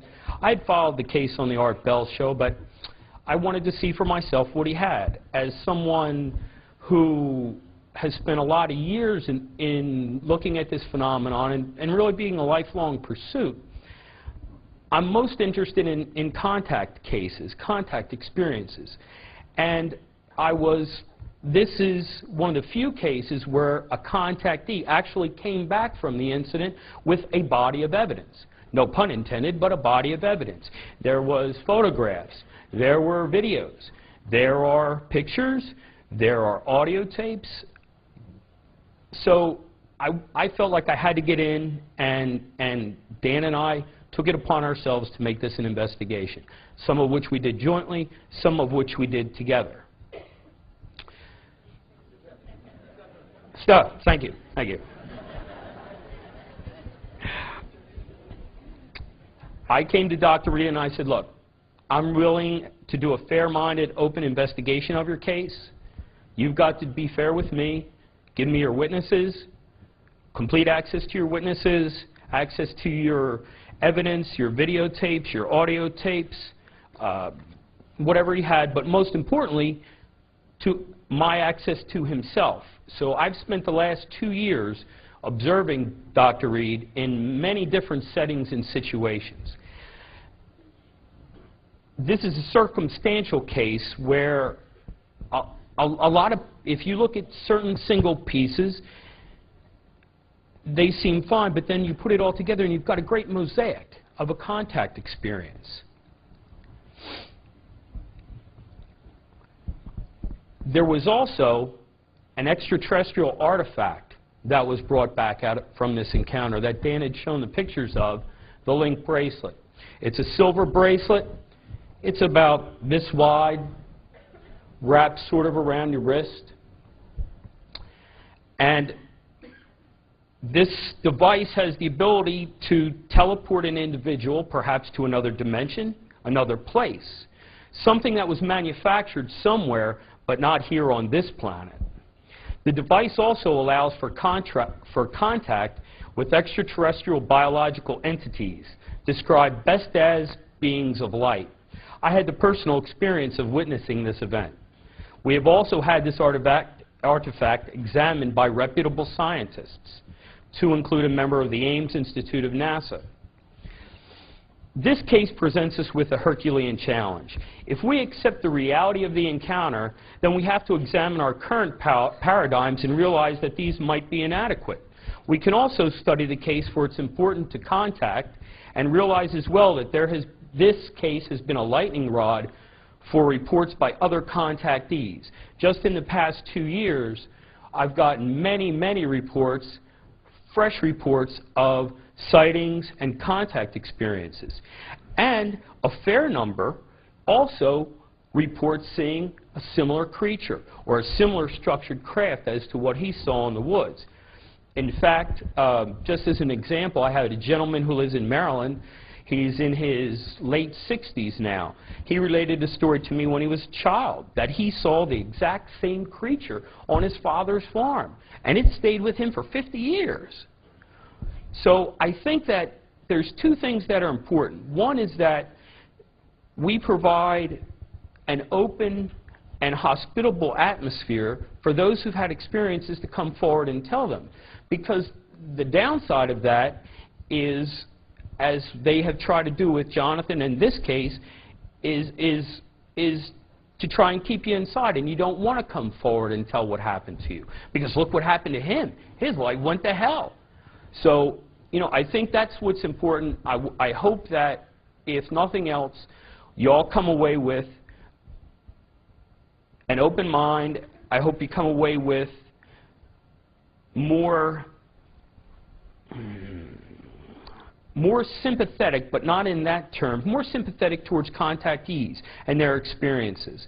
Because I think we've gone through the phase of sightings, and in the 50s and 60s, 70s, 80s, but now I believe we're in an area of contact. Not necessarily abduction research, because Dr. John Mack, Bud Hopkins, David Jacobs, they're doing yeoman's work there. Really, they have no equal. But I'm interested in the other cases of contact where an abduction doesn't occur. I've studied a database over 100,000 cases covering the time period from 1831 to the present. Of those, there are 2,300 that came strictly from the state of Washington. And I want to try and set a context, a frame of reference here, that this occurrence didn't just happen way out of the blue, but that it is just part of an ongoing thing that's happening up there in the Pacific Northwest. A full 25 to 30% of these cases are in close proximity to the encounter site, as Dr. Reed, that he had the encounter at. Also remember that this area is home to Yakima Island, Maury Island. It's the home of the 1947 sightings by Kenneth Arnold, which coined the term flying saucers. This geographic region has a rich cryptozoological history as well. And we're certainly receiving reports from those areas almost on a daily, if not weekly basis. I try to take a review of the literature and see what else was out there in terms of contact. Because people have questioned me about, well, if I was Dr. Reed, I wouldn't have done this, or I would have done this, or I would have done it a different way. And I don't think anybody realizes how they're going to act until they're presented with the situation. But I did review some literature. And J.U. Perrin, P-R-E-I-R-A-I-N, in Phenomena Spaciu, did a review of 198 cases of EVE human contact. This research revealed that there were 27 cases of hostile contact. 44% of these involved alien aggression. 30% involved human aggression. 11% an actual fight. 15% accidental violence, all of which occurred here.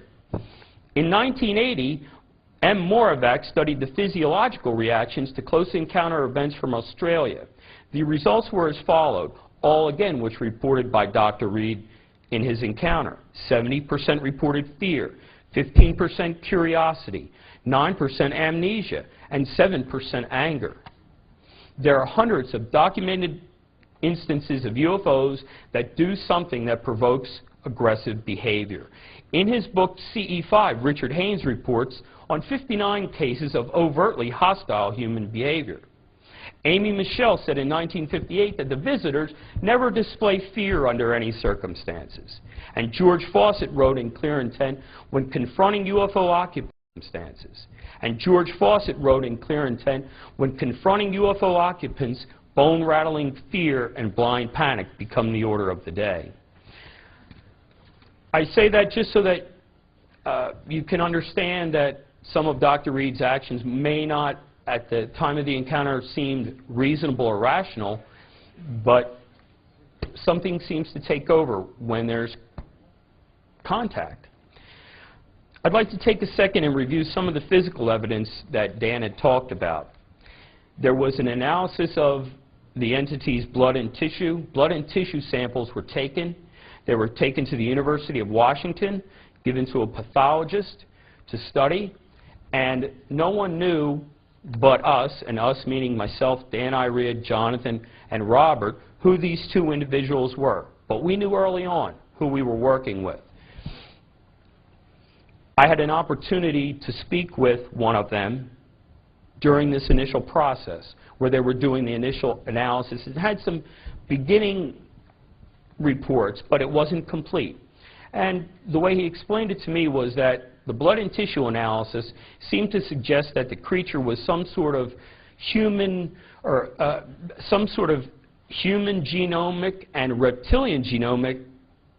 It had 46 chromosomes, the majority being human, but then the others that we can most closely find as dolphins or sea turtles, something in the reptilian arena. His video and his films, the slides, the actual photographs, the negatives have been analyzed. They're determined that they are pictures of what they are, and that the film was made contemporaneously in 1996 when the event occurred. It wasn't current film. We've analyzed the obelisk, the structured craft for its size, its structure, and its angles, and a lot of this is on Dan's website. We examined the actual cameras he used out there in the field. Nothing unusual there. We noticed on several site visits that there were several anomalies: magnetic distortion, environmental changes, and there seemed to be now, after these many years, some sort of reconstruction of the site, shall we say. Now we're talking about an area in the woods that's part of the Cascade Mountain Range, way high up, and you saw on the video what the terrain, the foliage, etc. look like. Now, the floor where the encounter site occurred is covered by crushed rock. Crushed rock. If you go 50 yards to either side, no crushed rock.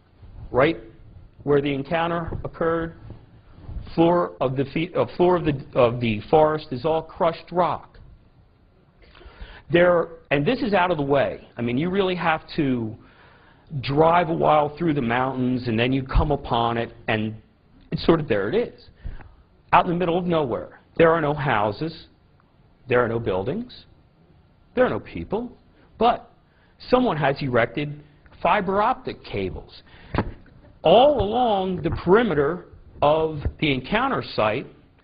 On the road going up and driving away, it says, "Do not dig. Fiber optic cables installed."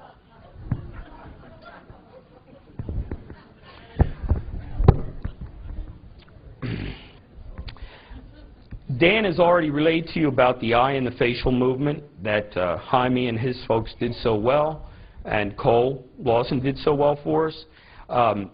It's an early report of self-healing material, one thing Dan didn't get into, but the suit, the black suit that the creature was wearing, seemed to have the ability to repair itself. Dr. Reid took an X-Acto knife and cut it one time, it closed. He cut it again, it closed, and on the third time, the blade closed, the suit closed on the blade. It wouldn't let him pull it out. We've also seen, and I believe it's in the University of Illinois that just came out with a report perhaps 6 months ago on self-healing materials. We've done site visits and recreations using comparison photography. They've all checked out. Any good student of the phenomenon will recognize the distinctive aspects of this encounter that have been reported worldwide. Among these, electromagnetic distortion, time distortion, telepathic communication. There are also psychological and these are also psychological and physiologically consistent with the majority of close encounters. The first part of the investigation began with interviewing witnesses, and Jonathan, you saw a couple here, but I was able to talk with his only living closest relatives, his aunt and uncle, who live in the state of Washington. They confirmed to me that he did have a PhD, that he had the educational credentials he had, that they were aware of what's been going on with him. And his uncle, who was a Navy vet, said to me, I used to be proud of this country. What they've done to Dr. Reid makes me sick. Thank you.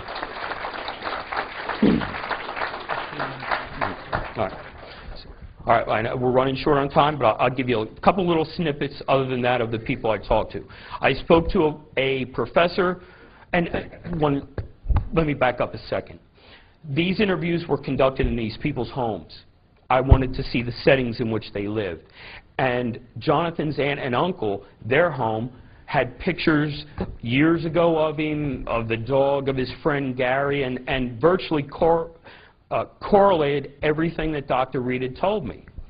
I was also able to interview quite a few professors and students who were at the same university, San Diego State or the UCLA. I was also able to interview fellow co-workers, 3 hospital employees, the Photoshop employees, his family, his landlord. I've talked to a bunch of people, and these are all documented on audio, video, and/or contemporaneous notes. The professor, one of the professors, actually had, and he was a man of study, a learned man. His den was that of a former college professor, a man who had spent his years in that profession. He was able to show me a grade record book that said Jonathan Reid and a grade in an advanced class. And it was a book that was back in the 80s. I mean, there was no fresh ink. The book, it was made at the time. Also, the professor was aware because Dr. Reid had asked him to help him in his getting his money back from the bank and trying to recapture his credentials. So this lawyer was this professor was also interviewed by Jonathan's attorney, and the bank officer alluded to that, where he lost $85,000 and was only given half of it back. Again, most importantly, hundreds of hours examining and interviewing and observing Dr. Reid, using both direct and cross-examination techniques. I've subjected he and Robert Raith to voice stress analysis to determine the veracity of their testimony. I had asked him to take me to the University of Washington. I wanted to see where his office was. Probably now it's been maybe 8-10 months. We got into the hospital one evening at the University of Washington. We made our way to the 7th floor, whereupon we were headed down the corridor to where he said his office was, and lo and behold, we're met with a security guard, University of Washington security guard, who said, "I'm sorry, Dr. Reid, you know you're not supposed to be here, and I'll have to escort you out of the facility."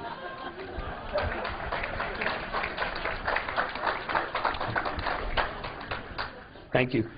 It's the little things like that that make me a believer in this case. That's what I talk about, developing a mosaic. But I know we're short on time, and I want to share one more thing with you that was probably the most amazing experience that I've ever had. During this time frame, about maybe a year ago, a little bit more, Dr. Reed asked me to meet him somewhere far away from my home. I did that. I didn't know why. He wasn't forthcoming about why. Just asked me to meet him as part of the investigation. I did. We went to a hotel, Jonathan and I, where we went upstairs into this nicely appointed room, big conference table in it. We were joined by two other men, Caucasian, 50s, 60s, looked like ex-military businessmen type. We all sat at the table, and I'll do this real quickly. We all sat at the table. One of the men pulled out from his jacket something that was wrapped in a blue cloth. Businessmen type. We all sat at the table, and I'll do this real quickly. We all sat at the table. One of the men pulled out from his jacket something that was wrapped in a blue cloth. He handed it to Dr. Reed. I was sitting here. Dr. Reed was sitting right next to me here. The folks were sitting across the table from us. They handed it to him, and they said, "Are you sure you want to do this?" And he said, "Yeah." And with that, he unwrapped the the package, and it was this link artifact bracelet. He said, "No matter what happens, nobody gets up to leave the room." Fine. With that, he took the bracelet, he put it on his wrist, and it still was silver of this color. Put it on its wrist, and it seemed to close around his wrist on its own. And as you saw some of the characters that are on this bracelet, they seem to be raised, almost as if one of them might be a control mechanism or an on and off button. We really don't know. He put the bracelet on his wrist, and he started to vibrate. And the bracelet became like frosty, like a frosty mug of beer. And he started to vibrate and shake violently. And then all of a sudden, he was gone. And we were sitting right next to each other. I go like this. He's not there. He's not in the room. And I said, geez, what is this? Time, and it seems like in these instances, time seems to get a little distorted and not much time has passed, but it appeared to be seconds. And with that, off in the corner of the room was this sort of light, little orb of light, kind of glowing gold, gold, gold, and it sort of floated across the room. And I look over, and there he is back in the chair again. Now, as we're sitting in this room, everyone's jaw is like, what? What happened? This orb of light floats through the room, and then all of a sudden begins to take on a shape, like a large figure in a robe of gold, like the only thing that I can describe it as a being of light. It stayed sort of hovering in the room, and then, boop, it was gone. And I look over at Dr. Reed, and he's exhausted and passed out on the table, and one guy across from us is crying, and the other guy is just rubbing his head. No, it wasn't videotaped. If I knew that this was what was going to happen, you could be sure I would have had the video camera with me. That's not to say that we won't get another opportunity to do this. Right now, the artifact is being cared for by a group of people that Dr. Reed calls the Alliance. Group of businessmen, industry people, scientists whose agenda is to bring forward the reality of extraterrestrial life, and they have an agenda, and they're working with him. They had another one of these artifacts, but theirs didn't work. This one does. Just a quick bit of science about it. A scientist affiliated with the NASA Institute at Ames examined it, determined that he can best describe it as emerging nanotechnology. That this was layered, that if you took a cross-section of the bracelet, you would have a layer of metal and a layer of what appeared to be these microtubules, some sort of nanotechnology, and then another layer of metal, and then another layer of the nanotechnology material. And he's produced a report that I have here on this and his conclusions.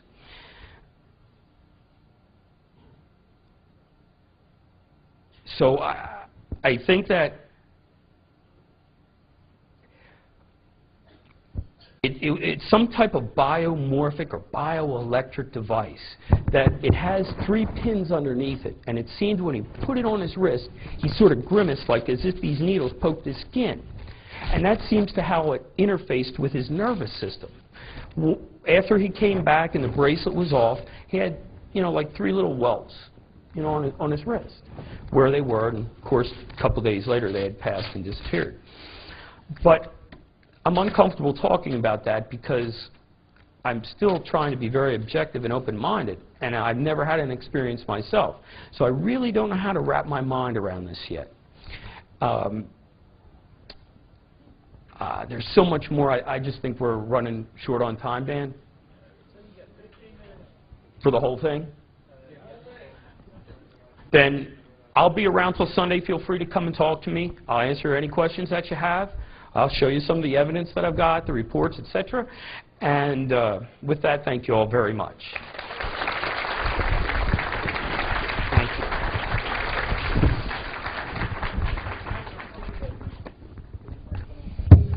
Okay, that's fine. You can keep that. I'm going to roll one more real quick video because I told people we would show this bullet wound video, and I want to do that. We've got enough time to do it, so let's go ahead and roll the video that I had queued up for you. There were some people that don't know this, but Dr. Reid was shot in Canada after he did his very first public presentation in San Diego. This is Dr. Reid. They're zooming up on his shoulder here where the entrance wound was. This was a 9mm caliber. Entrance wound was in the fleshy part of the trapezius. They believe ricocheted slightly off the collarbone and fragmented into 3 pieces. And he's going to turn around here, and you're going to see the really kind of graphic bullet exit wound. And as most bullet wounds do, when they come in, they leave a hole like this. And when they come out the other side, much bigger. He still retains the scar of this still today. We have... Now this was taken a couple weeks, maybe within a couple weeks of him actually being shot. Now he's going to throw a ruler down so you can see. It's about 2 inches in diameter, and this was actually, he was in a parking lot leaving a store, and some man approached him in a jogging outfit. He had a gun holstered inside of his jogging jacket, and he took the gun and pressed it into Jonathan's chest. And when Jonathan reacted spontaneously, just grabbed it, and it went off. And the guy, I don't think he really intended to shoot Jonathan, but he reacted kind of coldly. He was a little startled, but then he just holstered the gun, and he walked away and got into a van and took off. Okay, you can stop that video. We have not the bullet itself, but we have the casing. That's right. The casing was laying next to him, and he picked it up. The 9 would have ejected the casing out the side, and we retained that. We've got a whole bunch of other stuff, but we don't have time for it. But I'm going to have Jonathan come up here, Dr. Reid himself, and play this video, this audio, and talk a little bit about it because it's a really fascinating piece of audio. Dr. Reid, please.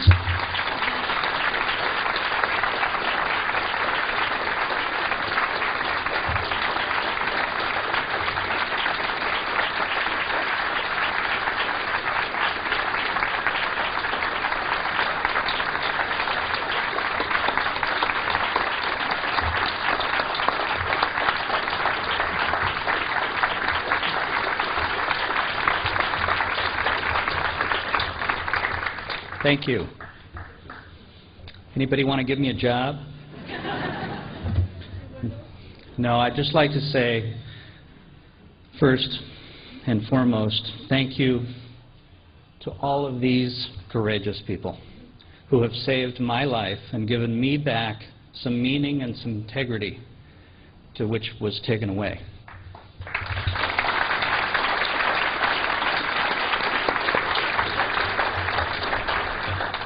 And I'd also like to say and state there are many, many more of you who have helped me throughout all of this ordeal. Too many to name, and some who don't want to be named, as we've talked about. This is an ongoing problem that we have throughout the world. This phenomena exists. You know it does. And I definitely know it does. But there are those who want to keep this quiet, especially in this country. And since I've gone public with this, I've gone all around the world looking at people, talking to other people who have had interesting situations happen to them. And they all say one thing to me. They say, how come in the United States this is covered up? So I ask you that question, how come? Because when this first happened to me, I was not into science fiction. I didn't believe in any of this at all. But yet I couldn't deny what was happening to me. No matter how hard I tried to deny it, and I did, I could not deny it. And as I continued through this evolution of ideas, I began to see a new way of looking at things. I began to see that not always what we've been taught is the truth. Not always is the truth documentable. And not always can we rely on the people that we have learned to rely on to tell us the truth.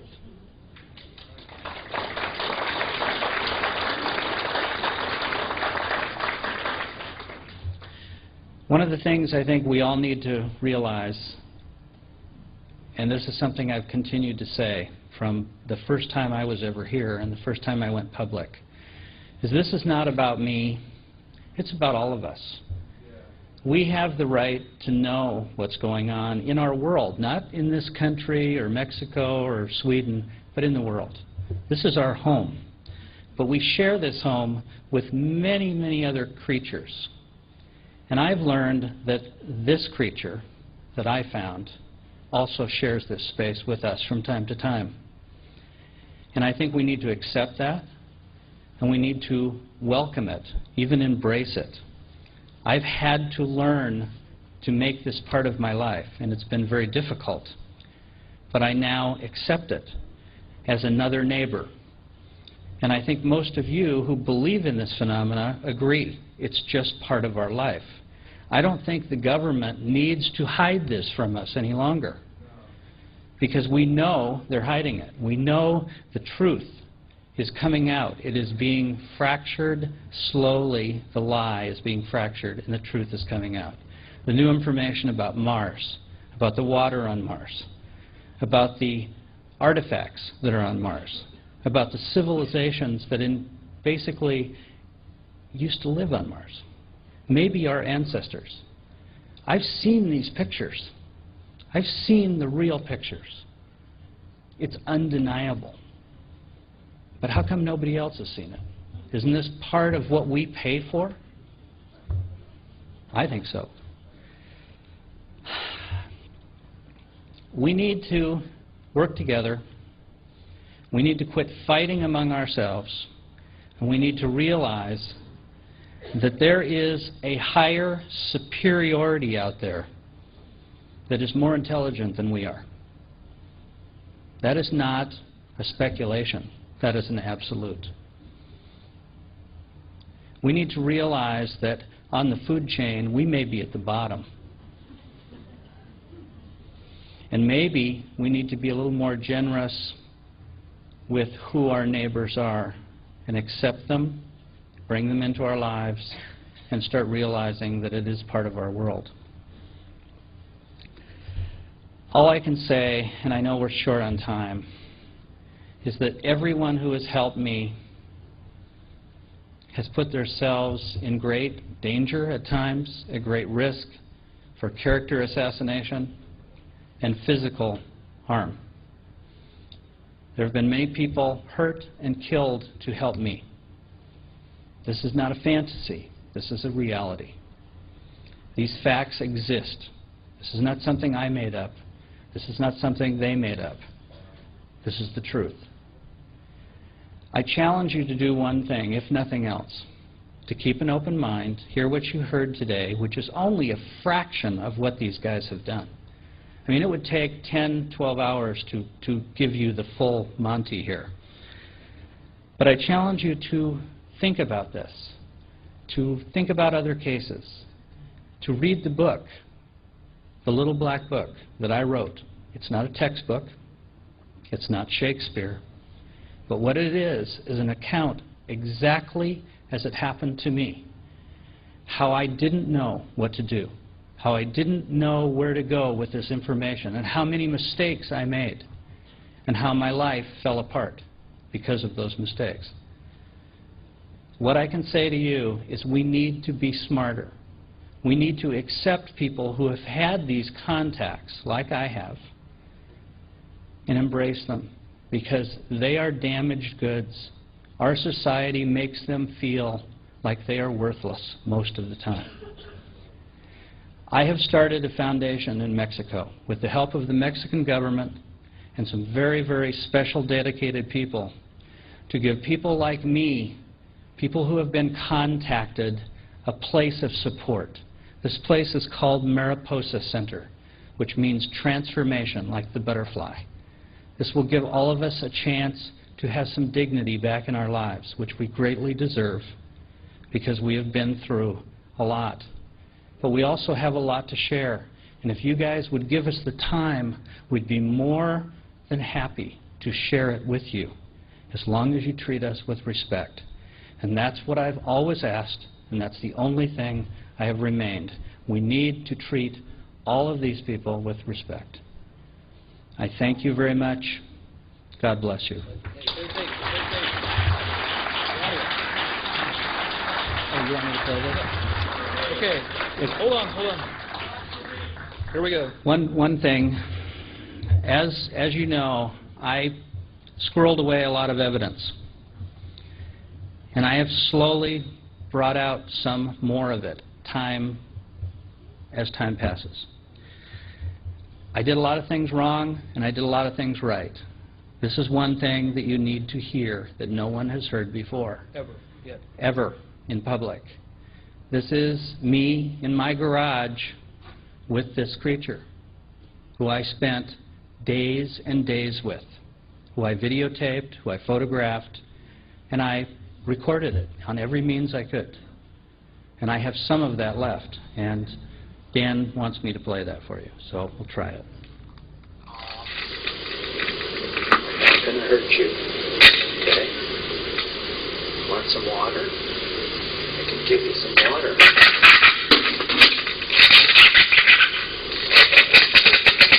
Put some water in here. It's okay. It's okay.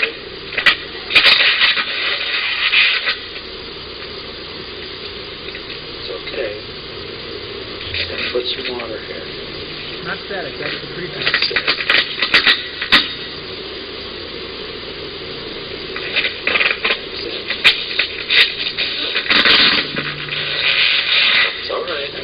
Sit down.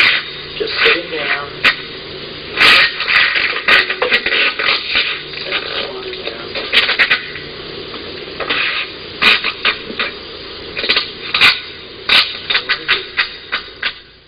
How are you? No, I'm here. It's okay. It's all right.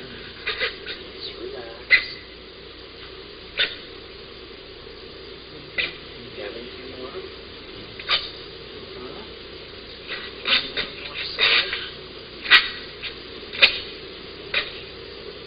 Just going to sit here. Not going to do anything. Just going to be here. I want to understand. Help me understand. Can you do that? Can you help me try to understand?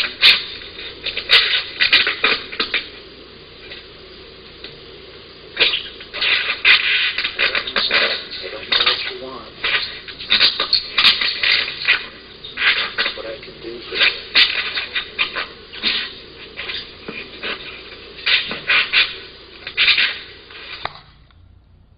And that's what he sounded like. You can hear there's some dolphin innuendos in there. There are some bird-like sounds, And if you listen to the whole thing, the range that this thing is able to go through is incredible. From the lows to the highs, and you can feel the energy in these vocalizations. I have hours of this, and I have a lot more that What we will... happened to the... Yeah. Freddie is back with his own, and I've seen him again several times.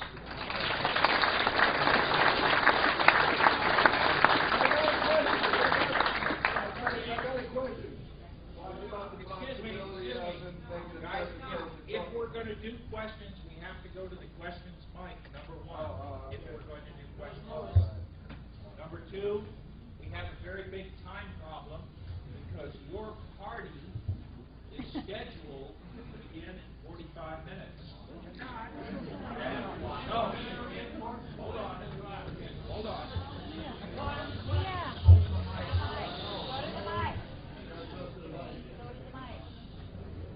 If Dr. Reed wants to take questions, if he wants to do that, you guys can go to the questions mic, and I think we're out of videotape. I think that Yes, time is up over here. Questions can continue on audio for 10 minutes. Go to the questions mic. Respectful questions, not statements, not criticisms, questions. Thank you, Bob. Go ahead. First man. Okay.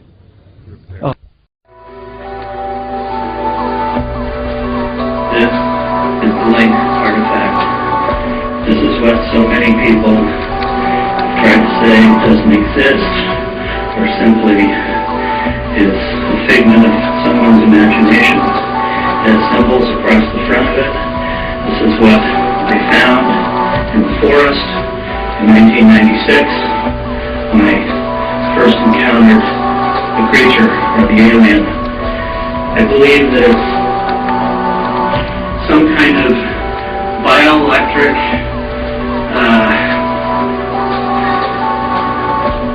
interface between the wearer of this device and the owners of it, that they actually activate it. It has 3 needles on the inside that actually penetrate your arm, the wearer of this, that I think creates a interface, biological interface, with the device and or the beings who use it. So my impression of it is that it's designed to keep control and communication between the extraterrestrial and their superiors. I believe it fits on your arm, the wearer's arm, like this. If you push down, the needles penetrate your skin, tissue, and into the nerves of your arm. There is some pain to it, but it quickly goes away. It becomes kind of a cold, almost a frozen type feeling. Very quickly that pain subsides. But if it functions, which sometimes it doesn't, it starts throbbing inside your chest, literally a pulsation inside your chest that starts from the center and emanates to your extremities and becomes harder and harder. And then, when that happens, then it starts to be activated by there. I can feel it. I can feel it in my chest. It's painful. When I hold my chest, it has a tendency to be less painful. And then I make the decision